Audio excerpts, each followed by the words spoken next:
আপোনালোকৰ জৰিয়তে সমূহ অসমবাসী ৰাইজলৈ নৱবৰ্ষৰ শুভেচ্ছা জ্ঞাপন কৰিছোঁ। এই নৱবৰ্ষ অহাৰ লগে লগে যাতে কোনো ধৰণৰ দুৰ্ঘটনা নহয় তাৰ কাৰণে আমি আচলতে ভগৱানৰ ওচৰত আমি প্ৰাৰ্থনা জনাইছোঁ। আচলতে এইকাৰণে জনাইছোঁ যে অসম চৰকাৰে বিভাগীয় কৰ্তৃপক্ষই অসমবাসী ৰাইজৰ বাবে, গুৱাহাটীবাসী ৰাইজৰ বাবে খোৱা পানী আৰু গেছৰ সংযোগ দিবৰ বাবে সুন্দৰ ধৰণৰ অভিলাষী আঁচনি ইতিমধ্যে গ্ৰহণ কৰিছে। কিন্তু ইয়াৰ কথা হৈছে কি, অভিলাষী আঁচনিসমূহ গ্ৰহণ কৰাৰ লগতে ইয়াক যেতিয়া সম্পূৰ্ণ প্ৰস্তুত কৰা যায়, ইয়াৰ কাৰণে যেনে নিবিদা দিয়া হয়, নিবিদাৰ পিছত কামৰ অগ্ৰগতি লয়, কিন্তু ইয়াৰ ক্ষেত্ৰত ঠিকাদাৰসমূহে ইয়াত গাফিলতি কিছুমান কৰি আহিছে। গাফিলতি কৰাৰ আচল কাৰণটো হৈছে চৰকাৰৰ কোনো ধৰণৰ তেওঁলোকৰ নিয়ন্ত্ৰণ নাই। আপোনালোকে যিটো কথা সুধিছে যে VIP যিটো নাৰেংগীটো 6 মাইল VIP ৰোড, ইয়াত কেইবাটাও দুৰ্ঘটনাত পতিত হৈছে। পতিত হোৱাৰ মূল কাৰণটোৱে হৈছে যে ইয়াত ৰাস্তাৰ মাজত গেছৰ সংযোগ দিবৰ কাৰণে যিহত বৃহৎ বৃহৎ পাইপ ইতিমধ্যে তেওঁলোকে ৰাস্তাৰ তলেদি নিয়াৰ ব্যৱস্থা কৰিছে। বিভিন্ন ঠাইত ইতিমধ্যে তেখেতসকলৰ গেছৰ পাইপ উন্মুক্ত অৱস্থাত আছে আৰু কেইবাবাৰো আমি 2-3 মাহ হ'ল কেইবাবাৰো আমি তেখেতসকলৰ বিভাগীয় কৰ্তৃপক্ষ যিসকল ঠিকাদাৰক আমাৰ স্থানীয় বাসিন্দা হিচাপে আমি কওঁ যে উন্মুক্ত হিচাপে নাৰাখিব। যিকোনো ধৰণত এতিয়া ঠাণ্ডাৰ দিন, শীতৰ প্ৰকোপ বাঢ়িছে, ঠাণ্ডাৰ দিন ঘন কুঁৱলী, যাতে এই পাইপসমূহৰ ক্ষেত্ৰত বেৰিকেড দি আৰু পাইপসমূহ অনতিপলমে যাতে দুৰ্ঘটনা পতিত নহয় তাৰ ব্যৱস্থা কৰিব লাগে। কিন্তু আমাৰ প্ৰতি কোনো কাণ খাৰ নহয়, কাৰণ কিয় বিয়াগম চৰকাৰী বিষয়াৰ লগত তেখেতসকলৰ হলি গলি থাকে। আমাৰ প্ৰতি কোনো কাণ খাৰ নকৰে, নাকি লগাব পৰা নাই। আৰু সেইকাৰণে সেই অৱস্থাতে আমাৰ যিখনে আমাৰ পাঠকৱাৰী নাৰেংগী 6 মাইল সংযোগী পথত এটি পাইপ উন্মুক্ত অৱস্থাত থকাৰ ওপৰত কেইবাবাৰো দুৰ্ঘটনা পতিত হৈছে।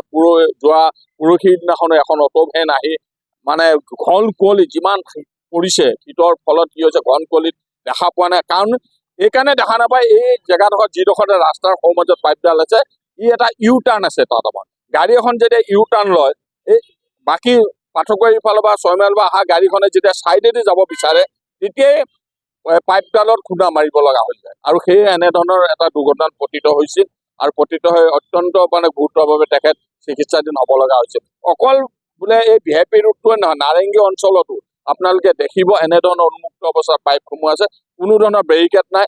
তাত ছিগনেল লাইট দিব লাগে, যেনেকৈ আমাৰ ৰেডিয়াম দিব লাগে, যাতে ইয়াত এটা কিবা এটা হ'লেও আছে, ৰেডিয়াম এটা দিব লাগে। সেই ৰেডিয়ামটোৰ ফলত হয়তো দেখা পাব যে ইয়াত কিবা এটা আছে, কিন্তু সেইটো ধৰ কোনো ধৰণৰ ব্যৱস্থা নাই। মই সেইকাৰণে আপোনালোকৰ জৰিয়তে মুখ্যমন্ত্ৰী মহোদয়ে এটা কথা কৈছিল যে আঁচনিসমূহ লৈছে যে ৰাস্তাত যদি কিবা ধৰণৰ উন্মুক্ত অৱস্থাত গাঁত থাকে, ৰাস্তাত যদি এনেধৰণৰ উন্মুক্ত পাইপ থাকে, অনতিপলমে বিভাগীয় কৰ্তৃপক্ষ বা মুখ্যমন্ত্ৰী মহোদয়লৈ অৱগত কৰিবৰ কাৰণে, বিভাগীয় অৱগত কৰিবৰ কাৰণে তেখেতে অনুৰোধ জনাইছে। আমাৰ এতিয়াও মনত আছে 25 চনত। সেয়েহে মুখ্যমন্ত্ৰী মহোদয়ক আপোনালোকৰ জৰিয়তে অনুৰোধ জনাইছোঁ যে 2025 চন শেষ হৈ হ'ল, 31 ডিচেম্বৰ, অহাকালিৰ পৰা নতুন বছৰ।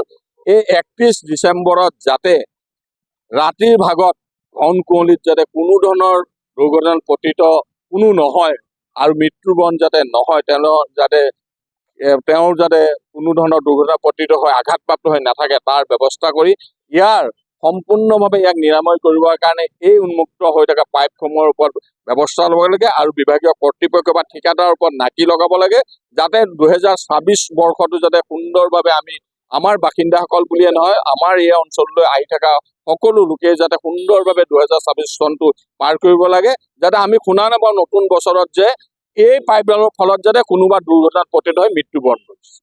আপোনাৰ এই চাপ সন্মুখতে আজি বহুত দিনেই হ'ল, এইটো সেনেকে মেইন ৰাস্তাৰ মাজত আজি কেইদিনমান আগতে এটা দুৰ্ঘটনা হৈছে। এখন অটো মৰ্ণিং টাইমত আমি নিজে প্ৰত্যক্ষদৰ্শী, ইয়াতে হৈছে। হোৱাৰ পিছত কিবাকৈ ড্ৰাইভাৰজনৰ অলপ হেৰি হ'ল, কিন্তু বাৰে এইটো বহুবাৰ বোলে কমপ্লেইনো দিয়া হৈছিল।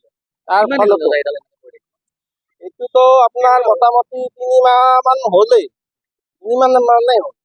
তাৰপিছত তাৰ মাজতে তেওঁলোকৰ কি ৰাতি দিনৰ ভাগত আপোনাৰ ঠিকে থাকে আৰু যেতিয়া মৰ্ণিং টাইমত নিয়ৰ পৰি থাকে, নিয়ৰত গম নাপায় গাড়ীবোৰে পৰি পৰে, সেইখন নিয়ৰ বোৰ্ডখন লুকাই থলে নহ'ব নহয়।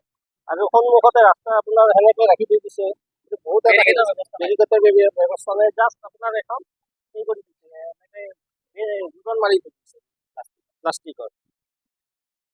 আৰু আমাৰ ঘৰটোৰ ডাইৰেক্ট সন্মুখতে, একদম মুখামুখি। আবাৰ মানে আপনাৰ বিলটো মেনেজ কৰি ল'ব লাগে এই মেইন কথা ইতিমধ্যে বহুতবাৰ কৈছোঁ আপোনালোকে অলপ ফটো তুলি থাকে টিকা মাৰি থাকে সেইবিলাক সেইবিলাক কৰাতকৈ এই পাইপডাল ঠিক কৰি দিয়ক আৰু নহ'লে এটা দুৰ্ঘটনাত একদম মানুহ মৰি যাব বহুতবাৰ মোৰ চেষ্টা কৈছোঁ সিহঁতক যে আজি কৰিম এই বুলি কৈ আজি ইমান দিন গ'ল আজি 3 মাহ হ'ল এই এক্সিডেণ্ট পৰহিদিন ৰাতিপুৱা 5টা বজাত এক্সিডেণ্ট এটা হৈছিল এই এক্সিডেণ্ট হৈ পেলাই সি মানুহজন মৰিব লগা অৱস্থা গাড়ীখন চেপটা হৈ গ'ল এই CNG গাড়ী মানে গেছত চলোৱা তিনিচকীয়া অটো বাছতো কেইদিনমান আগতে হৈছিল এখন চেপটা হৈ গৈছিল গতিকে বিভাগীয় কৰ্তৃপক্ষ কোৱা মানে মই চিধা ঠিকাদাৰবিলাকক কৈ গৈছিলোঁ আৰু ঠিকাদাৰৰ যিকেইটা চামচা আছে এই লেবাৰ এই মহৰী এই চাইড মহৰী এইবিলাকক গোটেইবিলাকক কৈছোঁ কিন্তু সিহঁতক নাই আজি কৰিম পৰহি কৰিম এইবিলাক ভাষণ দি গুচি যায় মানে এজন মানুহ মৃত্যু হ'লে তেওঁলোকৰ গা ল'ব বুলি ভাবে সিহঁতে কি জানে সিহঁতে জানে এইটো মোৰ বিষয় নহয় সিহঁতক বহুত ক'ব লগাখিনি মই কৈ দিছোঁ আৰু সেইদিনা কাহিনীটো মানে ৰাতিপুৱা 5টা বজাৰ কাহিনীটো কিশোৰ আছে কিশোৰ